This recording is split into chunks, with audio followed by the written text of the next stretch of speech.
And hello, everybody. Welcome to the second episode of The Cultured Gamer. Today's episode, we are going to discuss the PlayStation State of Play that just recently occurred.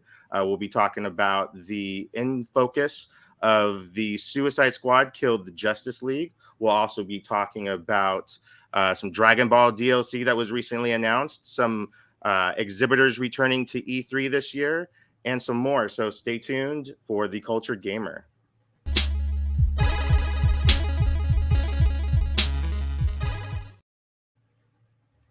Welcome, everybody, to the Cultured Gamer episode 2. I am your host, Jason Carmona, and with me today is our special guest, Taylor Murphy. Taylor, how you doing today?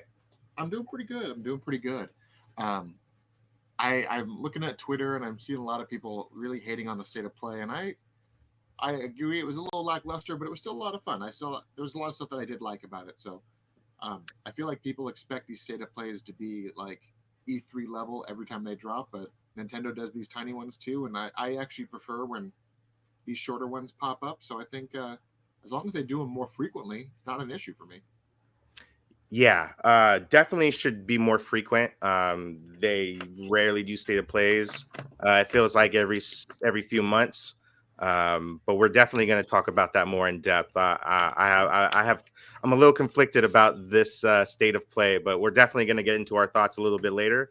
Taylor, Mhm. how are you doing today, man? I'm doing good. I'm doing good. Just did my midterms earlier today, and I'm still pretty deep in Hogwarts Legacy, playing the crap out of that game, uh, even more than I was last week.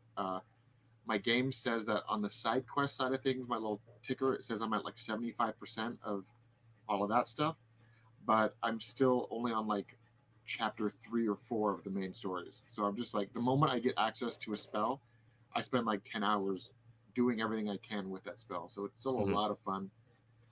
I definitely agree with my buddy Ryan that this game is 100% going to be a major contender for Game of the Year because this game is just insane.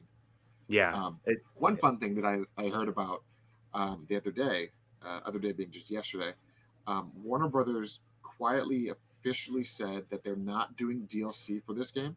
mhm. However, they see this game as the first installment of a new franchise. So Right. they did steadily like, by the way, there's a sequel coming. So uh, Yeah, it looks like they're gonna draw it out into a franchise. I think they announced right before the show started that they had over $850 million in sales already, yeah, something and just ridiculous. that is ridiculous. That I It's mean, so good. in the good way though. Yeah. Uh, For a brand new IP, I mean, it's an existing IP, but a brand new game franchise off of an existing IP. It's like say with Star Wars Jedi Fallen Order. That was the first one of its IP run, mhm. and this game is just blowing it up, and it's fantastic. Right. Yeah, I have yet to play it myself. I know a lot of people at the Cultured Nerd, yourself included, have been going pretty ham at it, Yeah. and you guys have nothing but glowing things to say about it almost every day in the video game chats, Yeah. and Oh, it's fantastic. yeah, it's great because I think Warner Brothers really needed a win right now, and um, this bodes well for one that video game franchise, and I would think the Harry Potter franchise as a whole. Um, Often as late, it seems like that franchise, that fandom has had an uphill battle to climb in terms of Yeah. all the J.K. Rowling controversy itself, as well as the hit and miss nature of the Fantastic Beast movies. So I'm very happy that they were able to finally pull it together and score a Yeah. win for that Yeah. franchise. I'll say this is that like um, in terms of just overall world building and lore, this game does so much more for the Harry Potter Wizarding World franchise than the entire Fantastic Beasts trilogy did. Like this Mhm. built up in such a cool way. There's so much subtext. There's so many references. Right. Um, it's fantastic. There's more Easter eggs than I could have ever imagined, and I'm not even like finding a lot of them. I'm seeing other people find these crazy ones, um, and it definitely did a great job pulling all of the key visuals from the movies, including like the main 8 movies and the other Fantastic Beast movies. The key visuals are all there. The designs are Hmm. all there. It doesn't seem like it's reinventing the wheel, but it's doing a great job firmly planting itself in this world and saying, by the way, Hmm. we're here, we're canon, it's awesome. And it's Right. really cool to see. Yeah, I hope, with DC Films' larger ambitions to include video games into their canonical timeline, I'm hoping that this does set a good precedent, Yeah, and they do have success with bringing that formula over to the DC realm, which we're going to yeah, talk about more later as well. yeah. Um, I before we get into our breaking news, we have a little bit of sad news today. Unfortunately, you may have noticed at the beginning crawl, we paid our respects to Japanese music producer Tohru Okada. Tohru Okada is a very infamous, or I'm sorry, infamous. We were talking about infamous right before this show and Very comparing it to the iconic, Suicide Squad game. very But iconic he's a creator. very, yeah, Okada is a very famous Japanese music producer. He's worked with Sony very closely. Some of you PlayStation fans who are over 30 or have parents who keep and hoard their older systems may have heard some of his work. He was responsible for creating the boot up chime that is found at the very beginning of the PlayStation 1. Very memorable chime. So a lot of people's childhoods, um, you know, reflect on that chime. So yeah, very sad moment. Our heart-filled respect go out to his family, and yeah, God bless and rest in peace. Let's break into some news real quick. Some breaking news today. Today was revealed that Dragon Ball Z Kakarot will be receiving its second DLC expansion story uh, bonus pack. It's going to be called the Chaos at the World Tournament, and it'll focus its story as a prequel of sorts to Dragon Ball. This story takes place during the Dragon Ball era, and will focus on the 23rd tournament where Goku fought Piccolo Jr., Demon King Piccolo, prior to the events of Dragon Ball Z. Um, Looks very interesting. It's a great change of pace. A lot of the DLC has been Dragon Ball Z and Super eccentric. So with the release of Bardock as a part of Season Pass 2, people were wondering what would the next DLC pack going to involve. And I think this is a wonderful surprise, Taylor. This is fantastic, honestly, because I personally I have the game. The Mhm. PS5 version is As so well. cool, so cool. But I know that the for the first set of DLC, we had the future Trunks stuff. The history of Trunks was adapted Mhm. into a game. That was my son's first time actually seeing that because he never actually watched the movie, but he played through Oh, the whole nice. storyline, Hmm. and he loved it. The second one were the was the Dragon Ball Super stuff. So you have Right. just A that's new all you have Power really to say, Awakens really. 1 and 2. Yeah. Hmm. Now we have the Father of Goku, Bardock. That's the first one, Hmm. which is just a First, big retelling, which is interesting because I thought it was Dragon Ball Super recanonized Bardock, but also changed his origin with the right. Broly movie. But then Right. they did this and they adapted the original story. So I'm like, oh, that's interesting. Hmm. I'm all for it. I think that's fantastic, and I do like that this new one is the Piccolo Junior saga. Like that's what this Hmm. is the final world tournament. It's the last chunk of Dragon Ball before it turns into Dragon Ball Z. Right. Um, and this is where I was telling this to my son the other day because we were rewatching Dragon Ball Z right now, and I mentioned that the first couple seasons of Dragon Ball Z felt like Dragon Ball. They didn't felt like Hmm. Dragon Ball Z. It still had that same tone. It didn't turn into Dragon Ball Z until Goku hit Super Saiyan, and then like the tone for the entire show shifted from Shifts. that point on. Hmm. And then once that happened, and then you had the all the kind of the filler stuff, the Dragon Ball Z, the Cell Saga, the Android Saga, all that stuff. That's when we really see the Dragon Ball Z becoming Dragon Ball Z. Hmm. But the first few arcs were 100% Dragon Ball vibed, and you had a lot of this like filler, a lot of this humor, and it was very lighthearted with all the crazy stuff. And the only real thing that takes place between this saga that they're now adapting to the game and the Raditz stuff was that Garlic Jr. movie, The Dead Zone, I think, and Right. that was the only thing. And that movie, I think, was part of Dragon Ball. It wasn't even Dragon Ball Z at that point. We just relabeled it when we brought it to America. Right. Well, those movies became a separate canon onto themselves. So it's kind of Some like of them a did. Some of alternate, them did. right. But It's like an that alternate first one, timeline. that first one was actually still um, Hmm. was At the still time. was actually canon, because even in a Dragon Ball Z, when they brought him back, he referenced all the crap he did in that movie. So that Mhm. was the only movie that was actually canon to the show. Um, Everything else, yeah, alternate timelines. Um, they say that it's the canonicity of that arc is debated because it's not in the manga, but it does fill the gaps of the manga. Right. So Plus, it's when you watch the movie itself, it does contradict itself with the show because in the show they act like those characters have never met. They had never seen Piccolo since yeah, certain events, and they do throw away certain events that happened in the Dead Zone and kind of mhm, restart. When the Dead Zone starts, and this is just a quick tangent, and we'll go back to our story. But when the Dead yeah, yeah, Zone starts, they're meeting Piccolo Jr. again for the first time, and when that happens in Z, they're meeting him again for the first time since the yeah, tournament. So yeah, like you said, initially was canon at first, but I think once they started the show and started aligning it more with the anime as it started to catch it up with the manga, because in the manga Dragon Ball Z actually never happens. It's all just Dragon Ball. And so the minute yeah, that tournament ends, it rolls directly in the mangas into the Raditz. So it never stops. It's just in the show it stopped because it caught up with itself.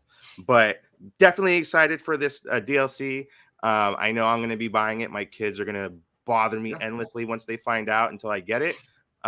So looking forward to that. The next story that we have that's breaking, we have some E3 news for E3 2023. It seems like Ubisoft is definitely returning to the show this year. yeah, They're going to be a full on exhibitor with a full booth, hopefully bigger than previous years. They're going to be showing off new ROMs. Um, and it looks like it's going to be business as usual for Ubisoft. Another rumor that's circulating about exhibitors in E3 is it's been rumored that Konami may be joining the show as well this year. yeah. And I heard that. I read that there's the Mhm. rumor that they're showing, and those long-awaited remakes might be Metal popping up. Gear. Yeah. I'm really Um. hoping that they pull the big guns out and start with the remake of Snake Eater because personally, Yeah. that is my favorite Metal Gear. Snake And, Eater was good. I do like Snake Eater, but like to me, like my favorite Metal Gear. I'm like I loved Peace Walker a lot on the mhm, PSP. I played the crap out of that game.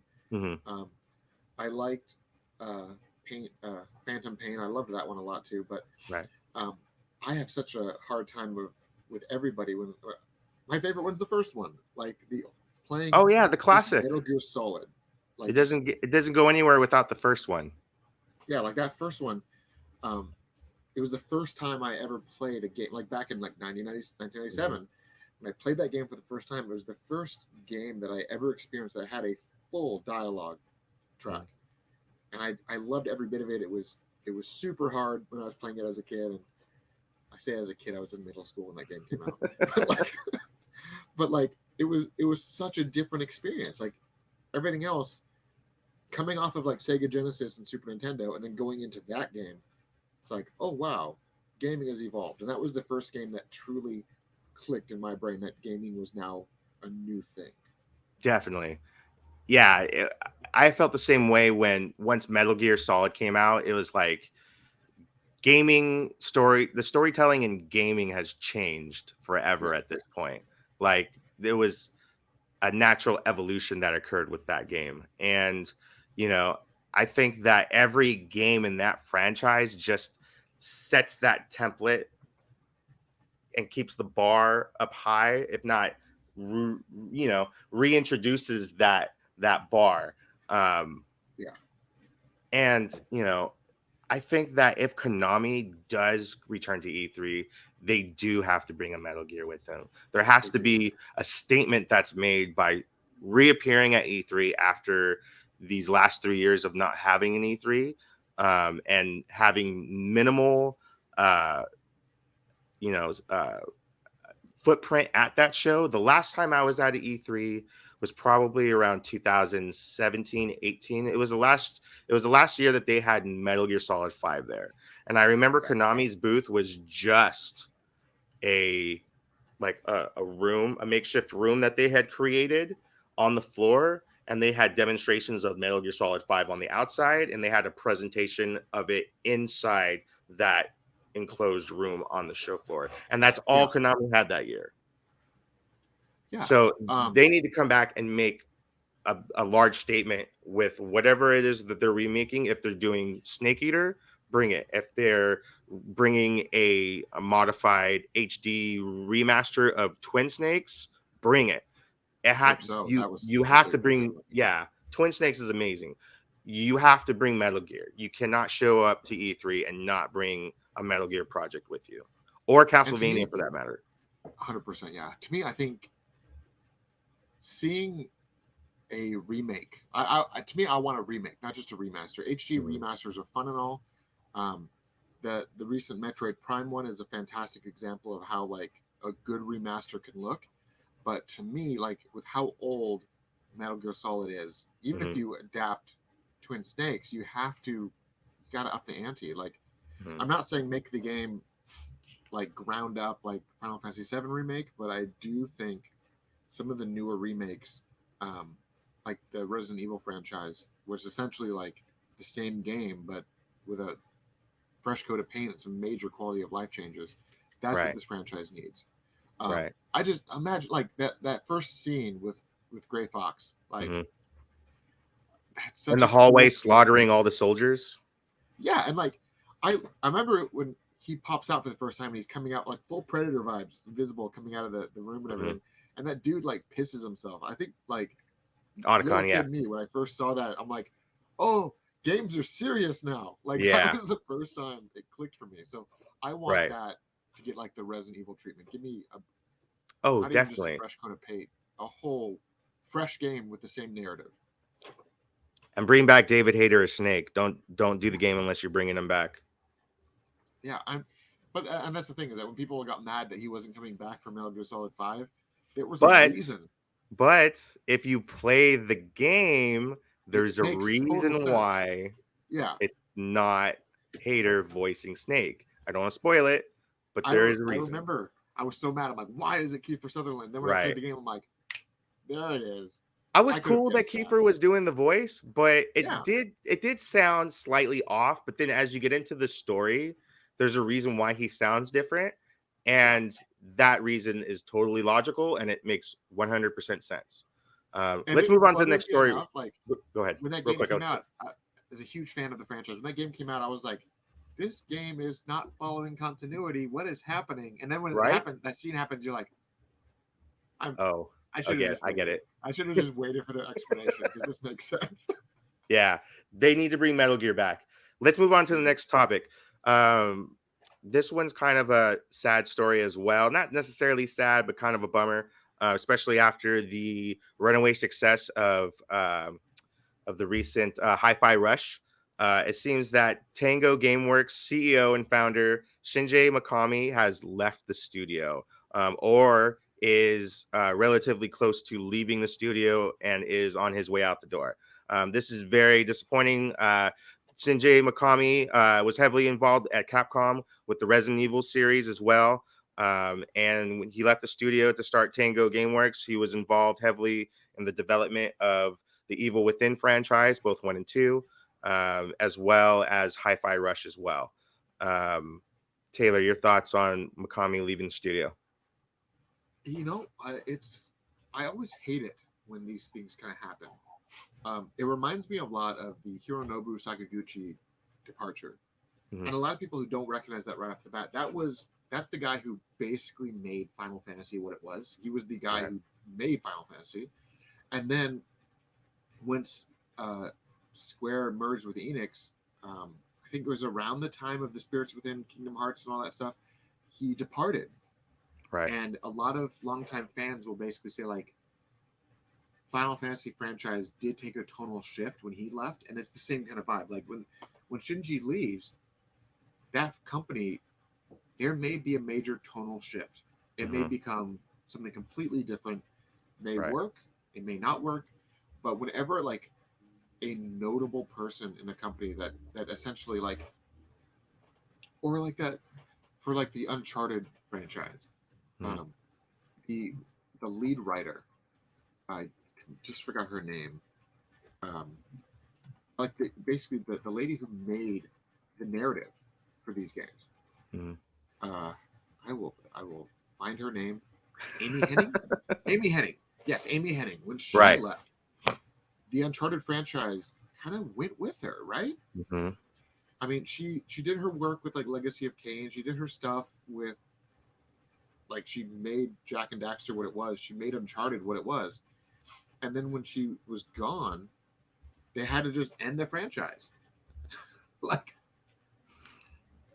and mind you, like they when they ended Uncharted 4, when Uncharted 4 was done, um, it was a good send off. And my only issue with Uncharted 4 as a game was that the first three games had this like 11th hour paranormal addition to it, and Uncharted 4 didn't have it. So the whole game I was playing, I was like, "Where's the jump? Where's the monster? Where's the zombie? And nothing happened. And I'm like, I liked that it was grounded, Yeah. but I also was expecting to be attacked by a mutant shark at some point while I was swimming for that boat. Like, so it's weird. Right. Yeah, it's weird that he's gone now. And, with the success of Hi-Fi Rush, um, that a sequel has got to be uh, either in pre-production or is about to be greenlit by Microsoft, because that did awesome numbers for Game Pass. Everybody's still talking about it. Yeah, And I like you said, once he leaves, or once the studio starts working on projects, it's going to be a completely different studio. How will Hi-Fi Rush 2 reflect that? yeah, A lot of questions that are going to need answering in the coming months. 100%. And And yeah, and I feel like hopefully, the people don't studio still stands. realize. Huh? Yeah, so I feel like people don't realize that this guy, even though yes, he did found and he was the founder and CEO of Tango Gameworks, and Mhm. if he's leaving, it's like he's leaving his baby, which kind of Right. sucks. But this guy is known throughout the PlayStation community for delivering some amazing games. Hi-Fi Rush Mhm. is a fantastic game that's very new to his resume, but Right. he directed the first Resident Evil game. He Yes. he made the first Dino Crisis game. Yes. Like, this is the guy that defined that genre of game. Not even just that, but I would even go as far as say that he partly defined Capcom during that whole 32-bit era. Yeah, like he did So, some other weird ones. Like, I mean, he helped with the Evil Within. He did that one guilty pleasure game that I have is Vanquish, the one where you're basically sliding around on mhm. your butt and legs the whole time, just shooting everything. It's really Yeah. fast paced. It's ridiculous, but he directed that game. But the fact that he did, like, he like kind of ran Capcom Production Studio 4, like that was his baby, Right. and then he turned in this company where he made like the Resident Evil remakes. I think he was even involved in some of those. Right. So leaving Tango Gameworks, that's a big move. You're right. It's Do you like think they'll? it's like Kojima leaving Konami. It's huge. Yeah. Only, this is something he actually created. So Yeah, I would even say it's even bigger than that, yeah. because, he left the studio to start something, and now he's leaving what he What he started, started. Yeah, So is retirement in his plans now? Is he, excuse me, is he going to start a new studio? Who too knows? young to maybe. I mean, Uh, he's only 50. He's like mid 50s, 57. I mean, he can retire if he wants. I don't know how Japan works for retirement age, but he can. He's I don't still know got either. some. He's still got I some like years on him. He doesn't have Yeah. to. I hope it's not the last we see of him in the gaming space. He obviously makes amazing content. Some of the content is legendary in the space. So I do hope that we see him again down the line in the near future. Um, yeah. So let's move on to our next topic. Yeah. We got three major topics that we're going to talk about. The first one we're going to bang out real quick is Nintendo of America announced this week that they are going to have a Nintendo Direct on the 9th of March. And this specific Nintendo Direct is going to solely focus on the final trailer for the Super Mario Brothers movie. Okay. There is a quick screenshot for that that was online that shows the gang running or racing on Rainbow Road. That seems to be the final teaser poster. Taylor, what do you think about this final trailer debuting on March 9th? I'm digging it. I personally I think I love the look of this movie. Like I think it looks so weird and funny, and I just I want it. I want it already. Um, I will also say that my son is like completely in love with these trailers. Like I mean this kid's almost 2, and every time I put a trailer on for this movie, he like stops dead in his tracks and is like just like staring at the TV. Mhm. And that, that's gonna be it's probably gonna be his first movie at theaters, and Nice. I'm all for it because it looks a lot of fun. Yeah. Um, Um, Showed my son the trailers as well. He's very really digging it. I'm noticing that a lot of the media isn't focusing too much on Mario's voice, which means that they aren't changing things. no, Um, they wouldn't. and yeah, I mean, the movie's not going to sell if he sounds like he does in the games, obviously, and he rarely speaks in the games. So you Yeah, obviously got to have a name like Chris Pratt to attach to the movie so it sells. All the other voices, however, sound on point to me. Charlie Day as Luigi. Um, that sounds so much fun. yeah, that almost makes up for the fact that Chris Pratt is Mario. I don't even think it makes. I am not against it at all. Like I thought, to me, like Pratt being the main Mario voice is what it is. I mean, it doesn't. Yeah, You like you said, you can't have a whole movie with the other guy doing it because people would like groan and it wouldn't work. right. Because I mean, yeah, it would appease the gaming fans like us that were like, "Oh, I love this. This is fantastic." But even Yeah, the the high the pitchedness I cartoon, think would get old really quick. it would get very old. And I think that Pratt's voice is fine. It works for what it works. Um, Mhm, to me, as long as he's doing what he's like in the trailers when he does that, it's a me. Like he does all that stuff. He does it very well. mhm, That's all that mattered to me. I'm like, okay, right. he's not changing the iconic stuff to enough to where it's annoying. Mhm. So I'm okay with it. Um, it's gonna be a Yeah, little weird hearing Chris Pratt come out of his voice, but every time he does the oh, ah, like when he does that stuff, I'll be like, okay, it's Mario still. yeah, So I'm okay with it. yeah. Yeah, I'm very much looking forward to this movie. And on March 9th, I will be tuning in at 2 o'clock, whether I'm at work or not. And yeah, we'll have Yeah, a lot more to talk about on that week's episode yeah. in relates Well, to that also trailer. Go ahead. next week, before we even get to our next episode, Mhm. we have a Pokemon Direct coming out next week, That's right. I and almost forgot about that. um, this one it's coming on Pokemon Day, which is the 27th, which is Monday, Hmm. right? I believe so. Monday or Tuesday. Um, a lot of people are expecting that they're going to finally reveal the Pokemon Scarlet and Violet DLC. Hmm. And this DLC has been long rumored. Allegedly, it's going to be bringing back some silver and gold esque characters. Like there's some of the data leaks said Suikin was like a main staple to this one, Hmm. as well as the Ultra Beasts from the Sun and Moon are supposed to be front and center in this DLC because for people who played the game, and I played the crap out of that game.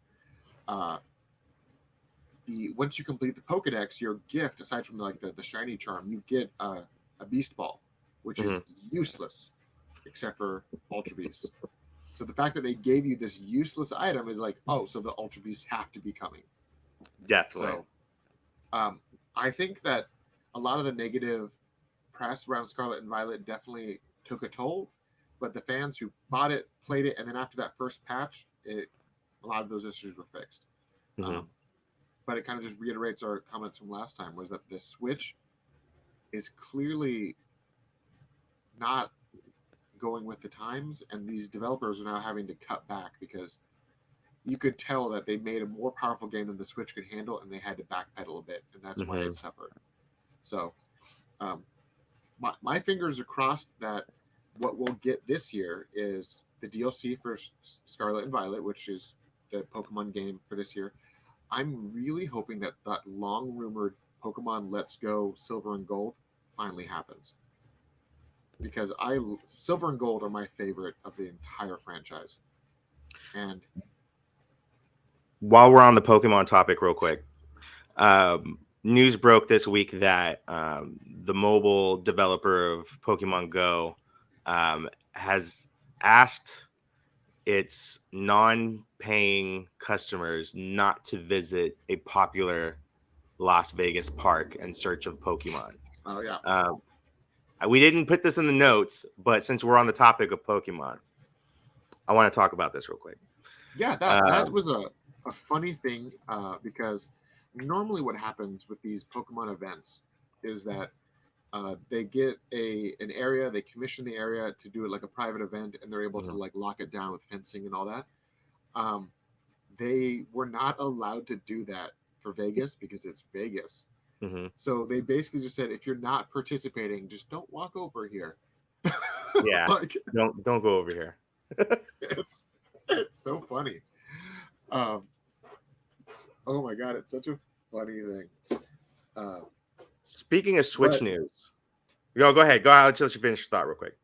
no, it's just funny because like Niantic, I can never pronounce their name right. The Pokemon Go developer, Yep. um, they had such a great opportunity to knock this game out of the park during what a lot of people believe was the one time in human history that we were the closest to world peace. Was that first week and a half of Pokemon Go's launch, where Hmm. everyone was out in the streets and everyone was unified. And it was a beautiful time. And then they took like a year to implement raids and other Pokemon, and that's why they lost a lot of people. So Yeah. they do this tendency where they're like, we're going to put out this fantastic game. We have all these ideas. We don't do it right. Get some backlash. Let's course correct. Make everyone happy. Get some backlash. We course correct. Like they're doing a great job after they course correct, but that's all it is. All it's always them being very reactionary. Yeah. Um, my big hope for the next week Pokemon Direct, and if it comes out, then hell yeah. If it doesn't, then whatever. Now that Nintendo Switch Online has the Game Boy Advance and the Game Boy, I hope that Pokemon Red and Blue, Yellow, Pokemon Ruby, Sapphire, Emerald, all of those games get announced to be put onto that service, Hmm. because we know that Pokemon Stadium is coming to the Nintendo 64, Right. and that game is useless Without without the other games. connectivity of Pokemon Right. Red, Blue, and all that. So Good it's point. obvious that it should be added. Hmm. I hope that they announce that it is, and I'm pretty sure if they said, by the way, Pokemon Red, Blue, Yellow, Gold, Silver, Ruby, Sapphire, Emerald, Fire All to Red, Leaf Nintendo Green, Switch Online. if they put all of those, if they're like, they will come on Nintendo Switch Online, the 10% of people who use it will turn into 20% or 30%, Mhm. because the Pokemon community wants to play those games Yes, on a high def TV. definitely. And it would, and they don't even they could just be like, put it on there fucking for free. Like, just Yeah. Nintendo Switch Online, get 2% of the subscription cost or whatever. They'll make their money back. Hmm. It'll be fantastic. It's almost a no brainer. Just do it.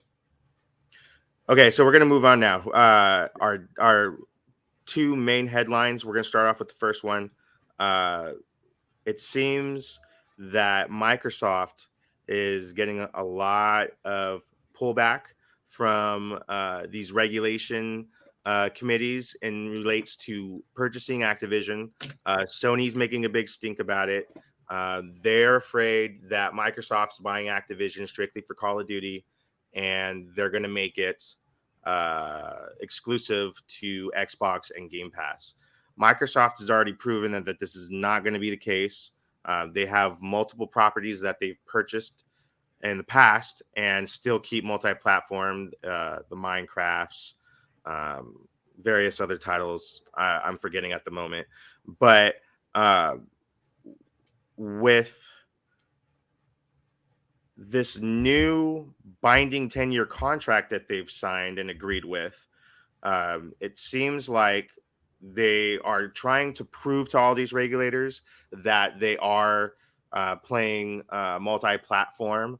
Uh, they're trying to keep it multi-platform friendly. Um, they've signed a new 10-year binding contract agreement with Nintendo to promise that Xbox properties as well as Call of Duty will start appearing on Nintendo's platform. Um, how soon this agreement is said to start or take place, we don't really have any word on that yet. Um, Taylor, what do you think about the idea of Xbox games debuting on Nintendo? I don't see how it's going to work. Um, the Nintendo is not powerful enough, and the cloud gaming stuff that they currently do doesn't really work as well as it should. Mm-hmm. Um, I feel like this is just a big PR stunt to say we're sharing and it's okay. Um, and I've never been one to be against the idea of like companies getting exclusive games like that. That goes with the territory ever since um, the Final Fantasy franchise became almost a PlayStation exclusive, but did become Overnight. a PlayStation exclusive for like a decade because Mm-hmm. Nintendo passed on one of the projects and they're like, well, if you don't want us, we'll go over there. Right. And like I feel like Well, I think the Square Enix thing it's a little bit more complicated than that. yeah During that era, Nintendo was heavily staying within the cart realm. The carts only had 64 megabytes. Discs per disc have 700 megabytes. So I yeah think with that, as well as not needing to compress audio, definitely helped skewer them away from Nintendo. But as you were saying, but like in this day and age where you have these corporations that are coming in and essentially wanting to buy other mega corporations, mm-hmm, yeah, I can see that there's some issues there. And I know that with when Sony bought Bungie, Sony literally bought Bungie to give Bungie autonomy, and so they right, could do other things with it. So like, oh, we're going to make movies with it. So that's why we wanted mm-hmm, to buy them. We wanted to access to the IP to make shows and movies and other stuff. right, That's fine, but like the big fear was that what happened with Bethesda, right? When Bethesda got bought, um, Xbox got a couple exclusives out of it, and people were like, but is that the star, or is that going to just eventually, after 10, 15 years, is the next Fallout game going to end up Xbox only, or things like right, that? Like people were legitimately worried that the big franchise that were known to be multi-platform will eventually become singular platform after 10 years after these contracts end. mm-hmm, And yes, Microsoft is trying to basically play nice and say, oh, we'll give Sony a 10-year deal. We'll give Nintendo a 10-year deal. But the question is always, the day after the 10-year deal is over, you're going to announce a new game just for Xbox? Like, is right. that what's going to happen? Right. That's Um, that's that's that's that is Sony's big quarrel is that 10 years is enough for a single decade, a single generation. yeah, So once PS6 comes out, are they Call of Duty less, for for a lack of a, you know, better uh, term, does Microsoft pull the rug after that generation and say, guess what? After they've built and slowly built their, their audience back, do they say, hey, guess what? Call of Duty is only on PlayStation at this point, and yank the rug from both Nintendo and PlayStation after they've built those new audiences with games yeah, that have yet to even be announced. Say like a Crash Bandicoot 5, they did a lot of goodwill building up and remaking, remaking the Crash Bandicoot trilogy, and then they did Crash Bandicoot 4. So who's not to say that when Crash Bandicoot 6 comes out after 5 is a smash hit yeah. on Xbox Series X2 that it's not going to be exclusive. You know what I mean? And I And think that's the it's a biggest concern from Sony. it's a very interesting dynamic too, because I mean, yes, um, Microsoft is coming out trying to make these big deals, trying to buy these big companies, but what have they actually shown from themselves? Like at the Hmm. beginning of this year, we saw that Xbox is number 3 behind Sony and Nintendo. Definitely. And now that the PlayStations can be bought openly in the stores, January and soon to be February's numbers for PlayStation have skyrocketed to an Hmm. insane level. Right. And Xbox was easier to get to than the PlayStation. I was able to buy an Xbox Series X with no issues, Hmm. and I knew people that when they came to over and they saw that I had a PS5, they basically thought they were seeing a unicorn in the wild. And I'm Hmm. like, yeah, I have one. They're like, how? Did you buy it from a scalper? Nope, I bought it from GameStop. And they Hmm. were like, how? I'm like, but like now that you can walk into a Target or a Walmart, which I did both yesterday and saw both of them physically had this thing in stock, Right. people are now buying these things in droves. And whether or not this deal with Xbox, Microsoft buying Activision Blizzard is a thing, if it does happen in 10 years, does that mean that after the 10-year marker is done, will the Xbox finally recoup itself at the top spot, or will they even last 10 years if Sony and Nintendo keep dwarfing them in sales? Hmm. Because we know that the Xbox is selling okay, but Hmm. their games are not selling because Game Pass is cannibalizing sales. Right. We Like talked about we that at discussed length last last week. week. Yep. So, is it even worth it? Yeah, well, we obviously know that Xbox and Microsoft at large know that their first party titles as they stand are not enough against the Nintendo and Sony juggernauts. No. The sales have already proved it. You can only polish Halo so many times before people get tired of it. And I think that's where we're at right now is that there's not enough innovation to these franchises to keep their core audience base interested. And during when Call of Duty first blew up, it was very much an Xbox thing because that was the title holder of that generation, Yep. that console generation was Xbox. But when PS4 started coming out, you started to see the shift in marketing. Activision kind of almost didn't advertise that their game was coming out for Xbox, and they signed that marketing deal with PlayStation where you saw it on all the boxes, all the console boxes, pack-ins for Call of Duty, play it Yep. first, plays best on PlayStation, and that was in all the marketing. Call of Duty commercials were almost synonymous with PlayStation in that PlayStation 4 era. So now, with this large install base that they built off the back of that, because Call of Duty is a juggernaut. Whether we like playing it or not, it is what it is. It's huge. It's one of the largest games in the world.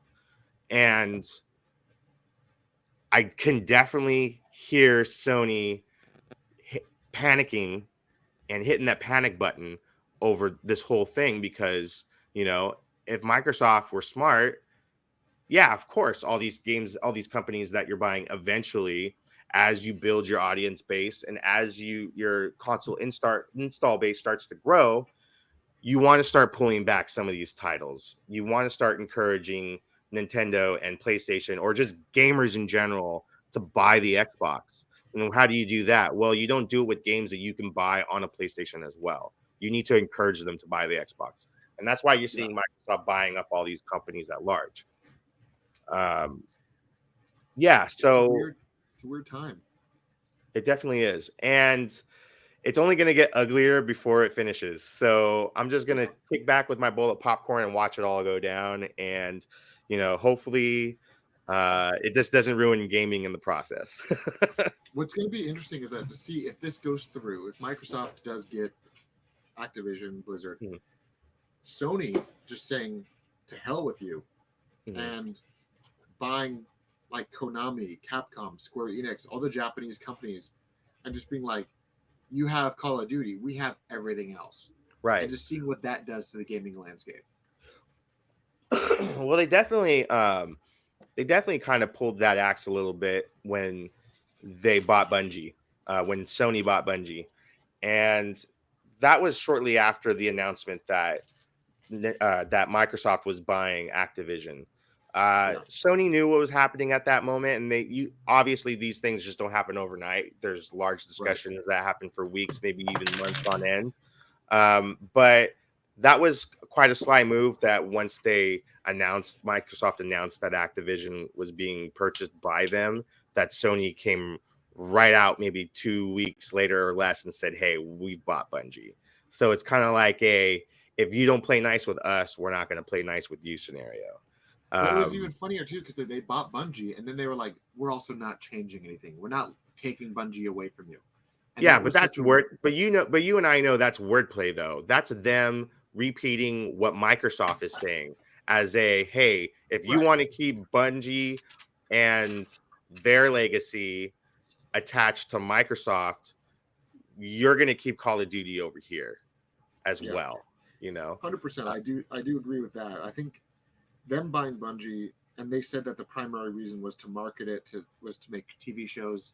mhm. That's the one thing that Microsoft can't do because Microsoft doesn't have a parent company that's also a movie maker. TV and film, right? Sony Definitely. Sony's got Sony Pictures, it's got Mhm. Columbia Pictures, it's got now PlayStation Productions. Like so they can justify, oh, we bought Square Enix so that we can make a Final Fantasy TV series. But they Right. can do that and they can justify that as their Mhm. purchase and not be like this global juggernaut of gaming assholes. They can do that. Yeah, right. But And I don't think it's it would be as frowned upon as the whole Activision yeah, purchase. I think the Um, Activision purchase is the reason it's shaking people's heads is because Microsoft doesn't have ulterior purposes. mhm. They've got we make games, so we want to buy the games. Right. And Sony could be like, we bought the company, we're letting the company make the games forever they want, but we did it so we could make movies. Like that, they Right. can justify whatever they do with that. And I think that Mhm. would be they're smart PR wise to do things like this. So Definitely. No, I completely agree. I think Sony Sony needs to play it very cautiously. If I were Sony, I would do my best to work out a Call of Duty deal that yeah, obviously is beneficial for both parties, whether this deal goes down or not. And I think the time to sign this deal is now because once Microsoft gets Activision and they start the ball rolling, I don't think they'll backpedal. I think I don't think that they will. you think so? You think they will? I don't think they will. I think Oh, okay. Microsoft has been known to be very highly competitive ever Hmm. since they became a company offshooting from Apple. Hmm. They decided from the get go that we're gonna compete. We're gonna fight tooth and nail. We're gonna be dirty about it. Um, there's a reason why people don't like Microsoft as a company because they know the history of the company. Right. So I could see them playing nice, but like we said before, I could see them saying you get a 10-year deal, and then the day after the deal expires, be like, oh, here's a new exclusive Call of Duty just for Xbox, and then Hmm. just doing it right off the bat. Oh, we've been working 10 years on it. It's better than anything that was on PlayStation.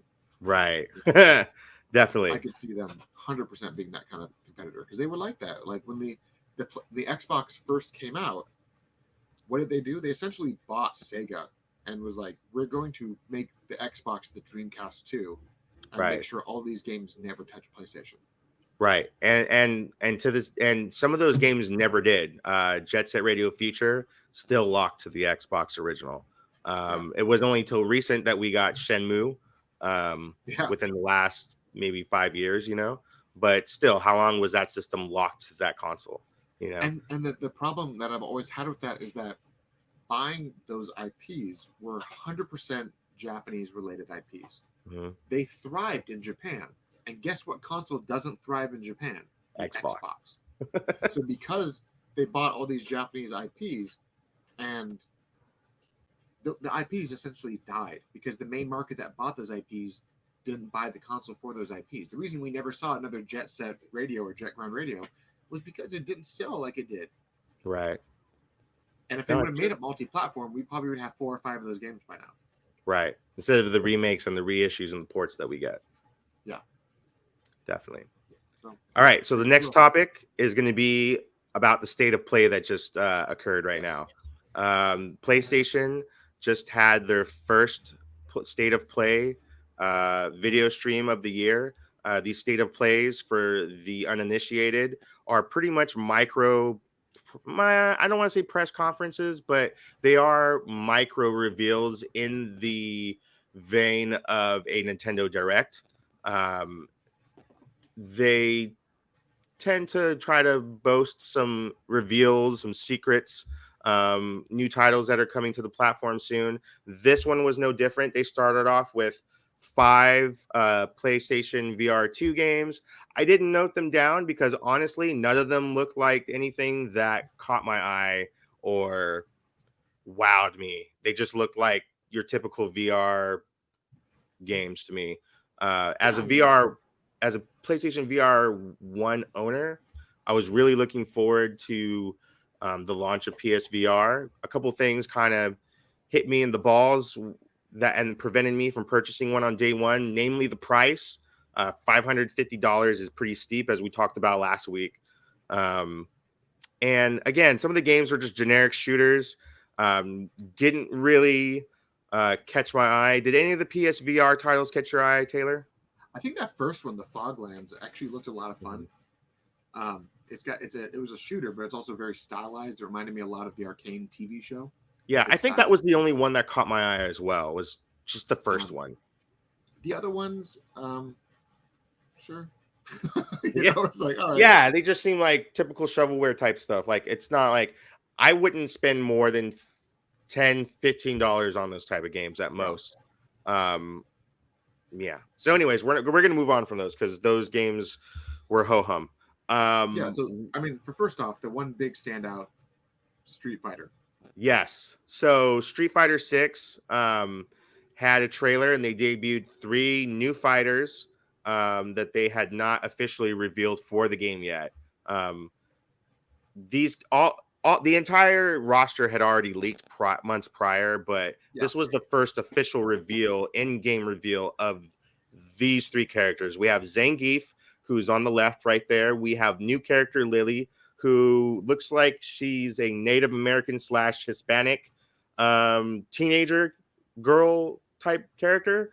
And then there's Cammy on the right. Cammy is rocking some new digs. Yep. Gone is the green leotard, and she's rocking some workout street gear. It looks like she's got Yeah. So, I a mean, she's not wearing the camo thong anymore. She's wearing yoga no, pants. right. So, So so so yeah, dressed more appropriate for a fight this time around. Can't say the yeah, same I mean, about makes Lily. makes more Um, sense. Like, it seems like they updressed Cammy and they gave all the down dress to Lily. Um, I could just not think about the only thing that was processing through my mind is how old is this character supposed to be? right. Because she seemed very immature and childish in tone and didn't dress that way. Yeah, not a fan of that per se, as a Yeah. parent. Um, it's go ahead. it's interesting, but this is also Street Fighter, where Street Fighter has always been like, oh, this character is supposed to be just barely 18. True. Okay, let's over sexualize the crap out of this character. That's Zangief what they is in do. That's there, and always what they've done. I loved every. Sorry to cut you off. I loved everything about Zangief. Yeah, Zangief looked awesome. He looked as he should. Cammy I looked like have. he was kicking ass. Yeah, and with Zangief, like I feel like maybe I've been hanging out with my kid too much. That every time I see Zangief, I think of Wreck It Ralph, especially that line in the second Right? movie where they're like, "Do you think Zangief waxes?" Because he has that really specific hair formation. That Now every V. time I see Zangief pop up, I'm like, "Yeah, he's definitely waxing." He's got that perfect diamond on his chest. He's got the little tufts on his thighs. Like, yeah, he's 100%. Right. They And used I to do want to that be to him. excited for Street Fighter 6. I really do. But I definitely am. I think Street Fighter 6 has got this visual presence that the franchise has not had in a long time, and I'm okay with that.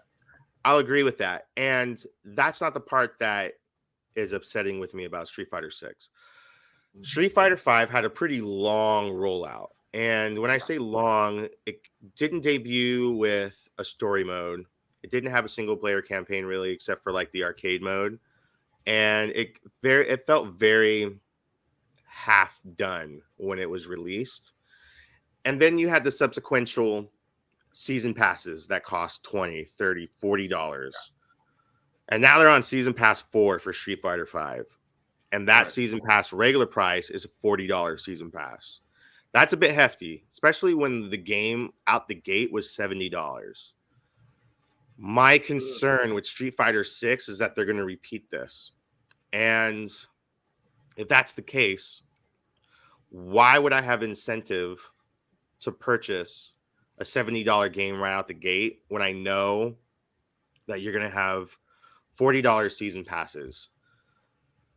This is ruining fighting games for me personally. These season passes. Tekken has one. Excuse me.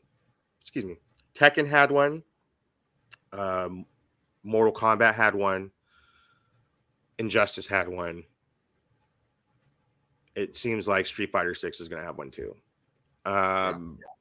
And it gets expensive to play your favorite fighting game when you got to pay $70 for the opening day copy, and then a couple months later they introduce 3 characters for 20, introduce 4 characters for 40. You know, are they going to release a Super Street Fighter 6? You know, they didn't do it with Street Fighter 5, but in they did the season pass thing. And Capcom has a really bad history of doing revisions and season packs. So my number one concern with Street Fighter is that they're going to season pass the hell out of this thing. I And can 100% see it be a thing, to be honest. yeah, and that kind of downplays my excitement for this game. I mean, we already have 18 confirmed characters that they've shown us. They got more with the leaks, but we don't know if those 18 are going to be the main roster and the rest of the leaks are going to be DLC. We don't know. No. And that's always upsetting. Yeah, and you know, are they going to lock some of, like with Injustice, which we'll talk about later? Are they going to lock season pass? Unlike Injustice, it seems. Are they going to lock some of these costumes behind season passes? You know, the quick option would obviously be to allow you to purchase these season passes if you don't want to grind for them, which is understandable. Some people may just want the end all content right away. But do you include them with these season passes, and do you start like it gets sloppy. It does.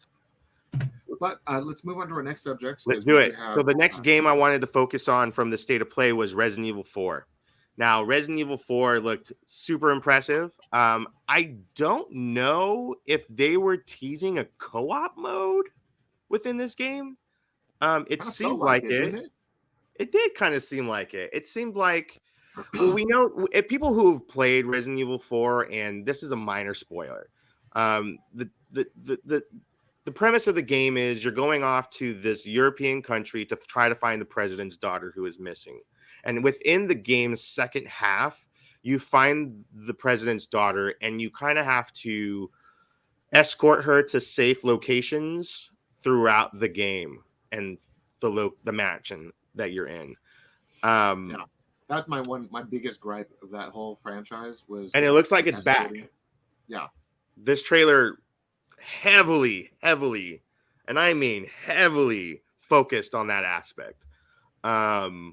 You know, the computer AI is not always the smartest, even given the advancements in AI that we've seen recently, which is crazy. You know, gaming AI is not 100% there yet to match. And so the thought of having to drag around this AI puppet is a little off-putting, but the game itself looks phenomenal. Yeah, it's frustrating because you're like, wow, I really like how this looks. Wow, I really hate how that could be. Yeah, it's like, oh, this game looks amazing, but that mechanic is still there, and that was the one part of Resident Evil 4 I hated the most, was having to make sure that this girl was okay, saving her from being attacked, killing off attackers. You know, it's a pester, and that part I'm not looking forward to. The buddy system that looks like it was teased, hopefully is teasing it looks like it's teasing a co-op aspect that just could be AI controlled, an AI controlled buddy system. I'm hoping, fingers crossed, that it's a co-op mode. They did Yeah. tease the mercenaries mode coming back, which is very cool. I'm very excited about that. And they also announced that a very special demo was coming soon as well. I can't wait for the demo. Definitely, I'm gonna pop that in day one and give that a go. Right. Taylor, your thoughts on this trailer? It looks great. I mean, it's like I said at the beginning. Like it's this. I want more games, more like big games to get like full blood remakes like this. Like every one that we get one of these for every one of the Resident Evil remakes we get, every one of the Final Fantasy VII remakes we get, things like that. Like it just gives me hope that one day we'll get Chrono Trigger remade. So I I hope that the market for these remakes keeps pushing these companies to make the good games remade. Because I don't know about you, but as soon as Legend of Dragoon popped on PlayStation, I downloaded it, put it back in, had my nice little nostalgia fit. I want some of these games to get their love because maybe the audience wasn't there 20, 30 years ago. Right. It's there now. There's an And I entire want to audience see it. that wasn't born when that game came out. Yeah. And when you have a franchise, I mean, again, Chrono Trigger, for instance, Mhm. um, its big sell point was that it was made by the Dragon Ball Z guys, and Dragon Ball Z was not a thing in America when that game came out. Yeah. It's a big thing now, so I think it Yeah. would go nuts. Yeah, definitely. Yeah. That was a big pull for that game, the art design being from yeah, the Dragon Ball guys. And um yeah, wouldn't it why haven't they remade Chrono Trigger? I mean, we've gotten the port for Chrono Cross, and we already went on a tangent on that in the Slack chat. So don't get Yeah, me we did. started on that here. I disagree with your like. I get yeah that the FPS was a little janky, um, and but I still played the crap out of it, and I loved the crap out of it. So I'm not like all against it. You were Yeah, if like, it's the only way this you game is if, a if travesty. I'm like, but I still played the crap out of it. yeah. Yeah, I mean, it's good to have remasters you know, and remakes. I think that it's important to show past generations what was great about the past, Yeah, and it's kind of like it's the film remake train of thought that if we can do it better and make it look better, why we kind of owe it to ourselves to at least try. yeah. Sometimes that might not be successful, as some of the Disney live action remakes have proven. Um, but Most of them, I mean. yeah, but you can't begrudge someone for trying to. Sometimes they come off as hits. Look at, like you said, Yeah, Metroid Prime. That, I would argue, is more on the remake side than a remaster almost. Just yeah. because some I of the mean, art is just so pristine and redone so well that it's not even the same. It's not even the same assets anymore at that point. You know yeah. what I The mean? quality of life changes, the controls and the camera work. It feels Right. like a different game. Exactly. And yeah, like you said, the controls, all modern, camera work, all modern, visuals, all modern. Again, with this Resident Evil, they're obviously following the remake template that they followed with Resident Evil 2 and 3. It's been proven successful. People love that third person perspective for Resident Evil. It allows a greater range of view, as opposed to the static backgrounds, tank control movements. Yeah, the Um, Metal Gear Solid approach that it used to have. yeah, exactly. And so I'm very much looking forward to this new iteration. It is going to be, I believe, a PS5 exclusive. Um, it's coming out on Xbox. Is it coming out on Xbox? I don't I know don't think it is. I don't because think it is, but if I'm wrong, I'm wrong. yeah. But Um, but I mean, fact of the matter is, I've always been like, if the company is paying for it, then it should be theirs. Like that's yes, why I'm like if Microsoft gets this deal and the Call of Duty thing happens, then they're within their right to do it. mhm, It's like how it was with Final Fantasy VII remake. Like Sony paid for the remake, so when mhm, people are bitching that it's not on Xbox, it's like, well, did Xbox pay for it? mhm. No, Sony did. It's like Def- you can't be that mad. If wasn't there a big game recently that Xbox? Oh, Knights of the Old Republic. Yes. When that game started its development cycle for the remake, and now it's going under a new developer, it's getting reworked. It's going to be a lot better, I think. Mm-hmm. Um, when that was first announced as a PlayStation 5 exclusive, everyone and their mom freaked out about it because it was an Xbox game. But then you had the reveal that the company had pitched the remake to Xbox, and Xbox passed on it. And then they were like, "Could we pitch to Sony?" And they're like, "Yeah, go ahead." They pitched to Sony, and Sony's like, "Yes." So it's Yes. like it's not Sony's fault that Xbox passed on it. Mm-hmm. So Exactly. Let's move on to the main event here. the We're final gonna final bit, because I'm strapped for time and we're already over an hour. So let's get into this last bit. okay. I'm strapped for time as well. I got to get going very soon. We're gonna talk about the Suicide Squad Kill the Justice League. I got some quick notes, and then we're gonna toss into some thoughts real quick. So it was confirmed that this game does take place. It does take place on the Arkhamverse, the same games as the Batman Arkham games, Arkham Asylum, Arkham City, Arkham. What was the last one? Arkham Knight. Yep. And it takes 5 years. It takes place 5 years after Arkham Knight. The game Yep. is going to have single player and up to 4-player online co-op. In this game, Brainiac has manipulated most of the members of the Justice League. We'll say Four confirmed right now. yeah, 4 confirmed right now: Batman, Superman, Flash, and Green Lantern. Right. Um, and it seems like there'll be cameos from other League members who have not been compromised yet, including Wonder Woman. That really flashy trailer that was really cool cinematic showed Wonder Woman trying to stop the Flash. So Yes. And in that that was pretty trailer, rad. Flash revealed that the only way that they could be stopped is if they are killed. Yeah.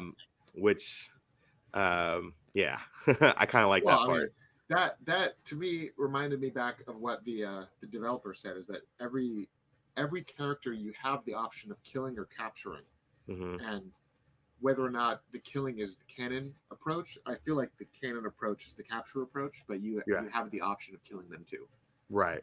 So So on top of that, it does seem like the area, the game space area, is going to be of an open world nature. Maybe not as open world to the realm of Arkham Knight and Arkham City. It looks like it's going to have enclosed battle areas, but it does look like it's going to be a larger sandbox-ish type playing field per se, where you can go and eliminate certain tasks and certain hordes of enemies and clear certain areas.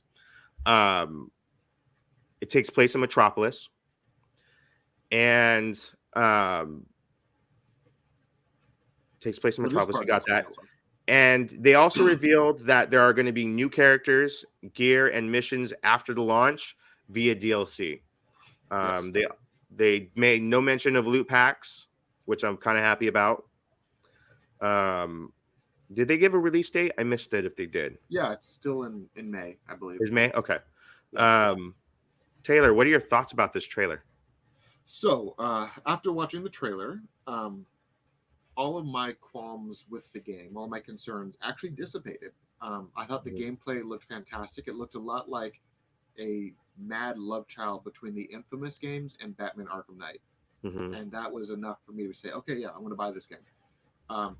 I did like a lot that the only battle pass that's existing in this game is a cosmetic battle pass. Mm-hmm. Like that's the best way to do it. Like I hate battle passes where they're like, oh, the only way to get this gun is through the battle pass. The only way to get this, like, it makes sense that Right. the battle pass is quite literally just cosmetics. And they showed off that the cosmetics can be applied over any piece of gear, and you can make your character look exactly the way you want them to look from start Mm-hmm. to finish. If you want to have them wear their Arkham straitjackets through the entire game, cool, you can. That, to me, that's like one of my favorite things about the new Harry Potter game, is that no matter what piece of gear I pick up, I can make it look like anything I want. It seems like that's what they're doing here too, and that's a win Mm-hmm. for me. Yeah, and it looks like you could like you said, it's all cosmetic. It doesn't look like it gives you an advantage or disadvantage or anything like that from the start. From at least in terms of just cosmetically, I know that they'll have. It's going to have some RPG elements in terms of building up weapons, and additional gear, armor, stuff like that. So that stuff you'll be able to customize and build up. But for like just cosmetics, I think we saw a picture of King Shark wearing a Superman suit. Yeah, pull that back up. Yeah, Yeah, pull it. And that's fun. that's fun. That's awesome. Um, and It makes me have hope that Harley Quinn's gonna have a Batgirl costume, like something that's yeah, ridiculous. so definitely looking forward to that. The gameplay is very reminiscent from Gotham Knights. I'm playing Gotham Knights right now, and um, it is very reminiscent of that multiplayer aspect. That's the part I like as well.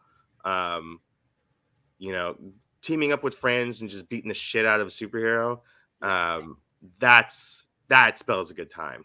This And video, this video to me looked like what Gotham Knights should have been, yes, yeah, and and I I mean, enjoyed don't get me Gotham wrong, Knights. I am enjoying Gotham Knights, um, but there is something missing from it.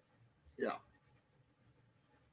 I can't put my finger on it, but there's a certain sense of hollowness that I hope doesn't carry over to this new Suicide Squad title, and I'm hoping that narratively um, it comes together in the multiplayer aspect.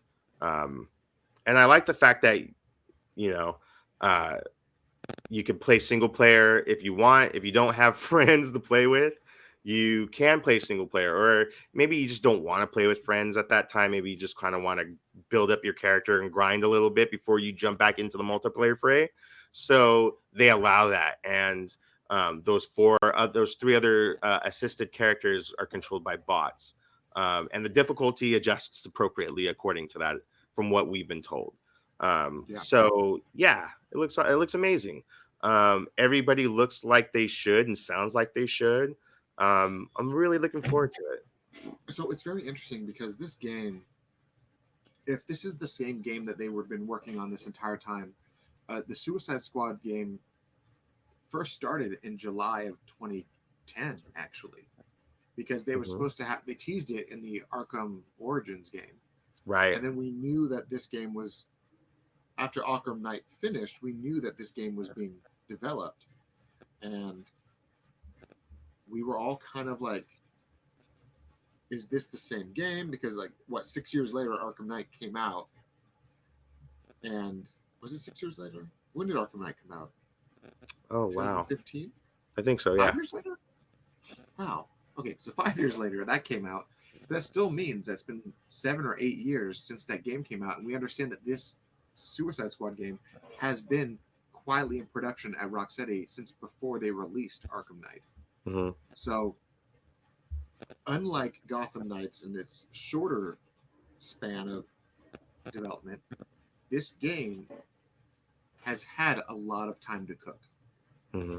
and that's why Rocksteady's never A been the lot of company time. to mess up. Hmm. Like they delivered 3 Arkham games that are like the pinnacle of a superhero game, Right. and I feel like they're gonna take everything that works with those games and everything that works with like the Infamous franchise and everything that works with everything that we're seeing in this game. Hmm. All the building blocks are there, and they're gonna do it very well. Right. So And I like that infamous reference that you keep throwing out, because you do see the characters kind of dashing in air and kind of yeah, floating. Deadpool, or not Deadpool, I'm sorry, Deadshot has a Rocketeer esque backpack that allows him to hover and to uh, ascend to higher feats to take out bad guys, and it looks awesome. It looks really cool. Um, yeah, it's hard not to watch this trailer and be like, yeah, that does very much look like Infamous, mhm, especially when they were jumping around like with Captain Boomerang having essentially the power from Final Fantasy 15, where he throws his boomerang and teleports to it. mhm. Um, but you have Harley Quinn with her batarang, you have King Shark with his little jetpackiness, and same with that. But when I was watching it, it 100% felt like Infamous Second Son, and Definitely. I love that game, and this game looks like it's a spiritual successor in the best way possible.